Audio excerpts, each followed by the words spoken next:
అసలు మీరు గాని చూస్తే మన హ్యూమన్ బాడీలో మన human body is not made up of blood and flesh అండి. ఓకే.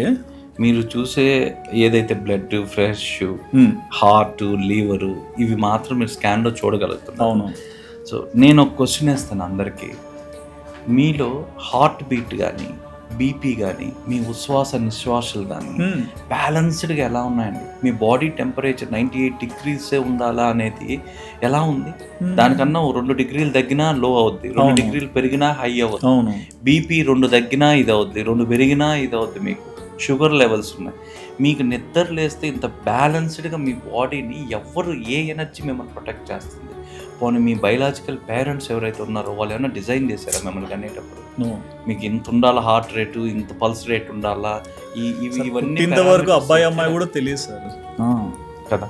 సో మీరు అర్థం చేసుకోవాల్సింది ఏంటంటే ఏదో ఒక ఎనర్జీ మన బాడీలో ఉండి మనం ఇవన్నీ బ్యాలెన్స్డ్గా చేస్తాం. ఏ మాత్రం బ్యాలెన్స్ తగ్గినా మీరు సిక్ అయిపోతారు. ఎగ్జాక్ట్లీ. అవును, అవుతాము.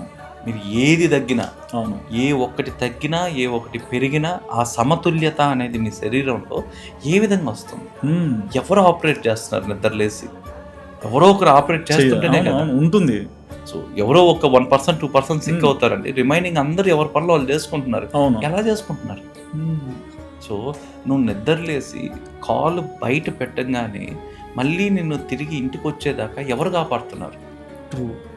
ఎందుకంటే మన డెత్ అనేది శాస్త్రాల ప్రకారం ఒక షాడో లాగా మన వెంటనే ఉంటుంది.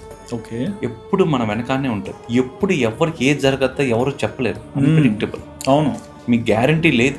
Everyday is a new day అని చెప్పుకొని వస్తున్నాం. Everyday is a new day.